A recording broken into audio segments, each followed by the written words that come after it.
Welcome to Fast Tip Friday. This is Amy Bowser-Rollins with Litigation Support Guru. In today's tip, I want to show you a Chrome extension that I've been using for about a year now. If you use Chrome, you know that it hogs a lot of memory on your computer. So this is a Chrome extension that helps with that. So this is the name of the Chrome extension, the Great Suspender. And if you look at this, this is an example of what happens to the tab. It suspends it.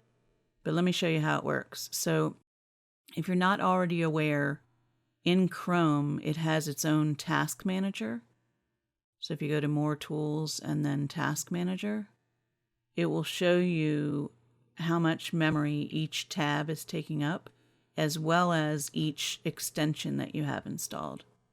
So I usually sort this by memory in descending order because I want to know which ones are the highest.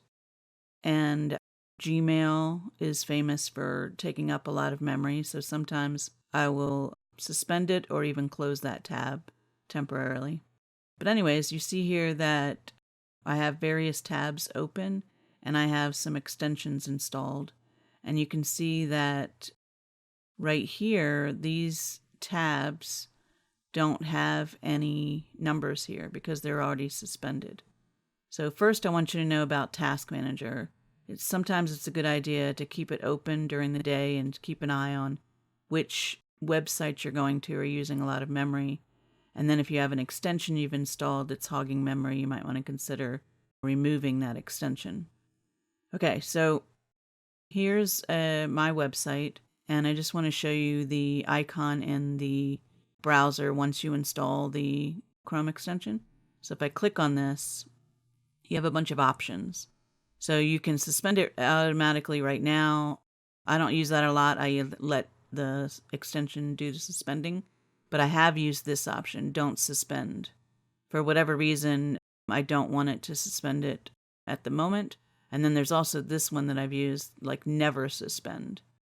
But you can also, I haven't used these, but you can suspend all the other tabs or unsuspend all the tabs at once. I don't usually do that. I usually click on them one by one. So that's the options for the extension on the fly. So here's an example of what it looks like once the extension has suspended one of the tabs.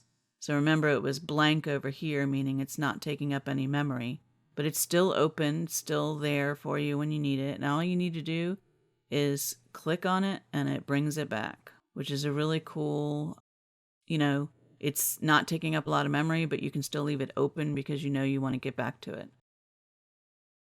Okay, so here's another example of a tab that's already been suspended because it's been sitting there for X amount of time. And this is the whitelist link, which is similar to the option where it said, don't suspend this tab. And then these are some of the settings. You can set it for how much time you want to go by before it suspends it. Okay, there's a whole bunch of other options, but those are the main ones. So I hope you can put this tip to good use.